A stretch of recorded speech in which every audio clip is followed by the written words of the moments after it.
Hey, Coach. Thanks for doing this today. Hope you're doing well. Just one, just how's it feel to be at Carolina, a couple practices in and all that, and then two, talk to us about what you've seen out of Cam Smith so far in the spring.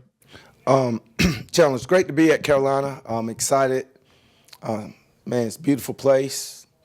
We got great people here, so I'm really excited to get out and to finally get out the meeting room and be able to coach the guys. And Cam has been a great highlight for us thus far this spring. He plays with a lot of energy, plays with a lot of passion. Got to reel him in a little bit every now and then, but he has great big time potential and has been great for us. Colin Taylor.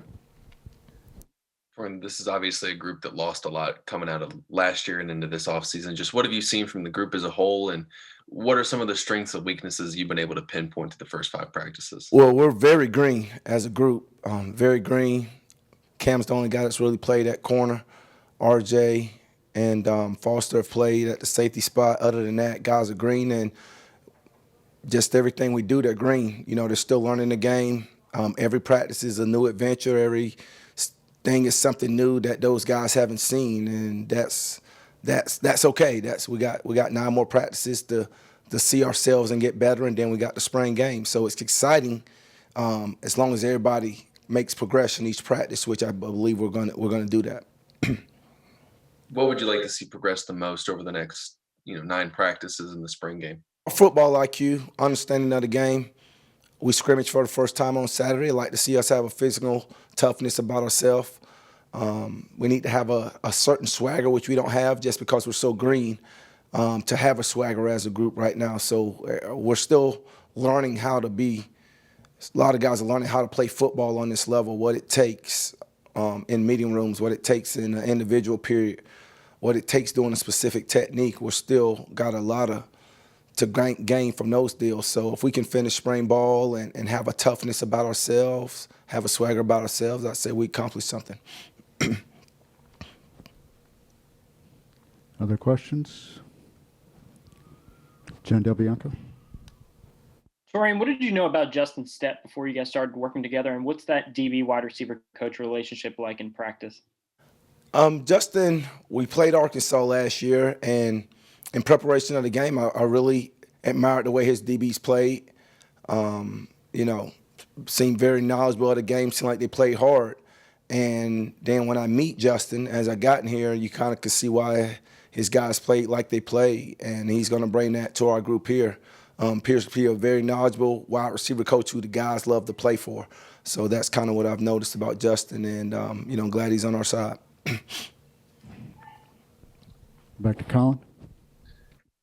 Torrian, RJ Roderick was a guy that opted out last year late in the season. Just how much does maybe he benefit from, for lack of a better word, a clean slate with a new coaching staff and coming in kind of brand new? I think he benefits greatly. Like you say, it's a clean slate.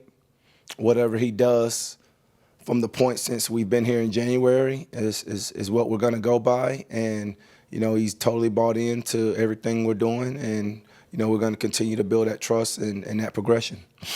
And what have you seen from some of the new guys? I think Marcellus Dial and David Spalding as you're getting to work with them now. Mm-hmm. Well, you see that they have length, they have size, they got potential, but right there, each practice we get, each individual period we get is a chance where those guys are going to get better. This is only Spalding's second practice. So, he's a guy who in meetings seems like he knows it pretty good, but once you get out there and start playing and things start moving, there's a lot of mistakes we got to correct, and he's going to get better because it's important to him. Marcellus Dallas the same way, very green, but he's going to get better each practice because he's important to. So I'm excited that those guys have length, they have ability, and the game's important to them, and they'll get better in these next 9 practices. Any other questions for Coach Gray? Colin, again. Just now that you've been able to work with Coach White, what are your impressions of this defense? And I think a lot of guys have talked about it being an aggressive style of play. What does that look like from a defensive back standpoint? Aggressive style of play. Coach we'll play a 4-2-5. Obviously, you hear that term structurally. And our main thing is we want to be able to be physical and stop the run. And to do that, you got to get guys around the ball. And Coach is going to have guys involved in stopping the run game, whether it be bringing an extra guy or just playing our base defense. So, you got to be able to cover guys on the outside, and you're going to get challenged. And, it's exciting from that standpoint because you know what you're getting into, and I think players love this type of defense because it's aggressive. Jen DeBianco. Torrian, I'm sure you'll get a better sense of this summer when guys can, hopefully get on campus for visits. But what kind of impression have you gotten from, the defensive backs you're recruiting right now for South Carolina and kind of what they're telling you and those conversations? The guys that are coming to us this summer, or you mean just the guys, 2022 guys? Recruiting, for future classes, just what the impression has been like since you've been here. I think we've been received well. It's a new coaching staff.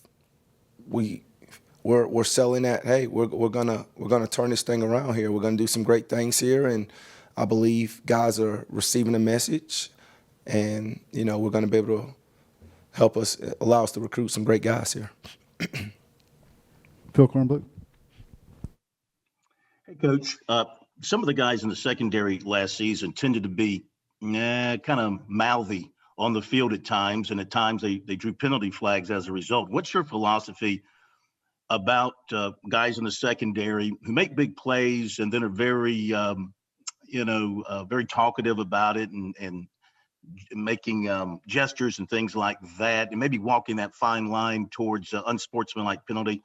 How do you feel about guys just sort of maybe playing with their emotion, but not too much emotion? We want to challenge. We want to be able to not hurt the team. You want to celebrate with your teammate. You want to get excited, but don't do it towards the opponent. Celebrate with your teammates. Use that same energy, celebrate with your teammates, and don't put the team in jeopardy of getting a flag because that only hurts the team. So we'll take that approach with it.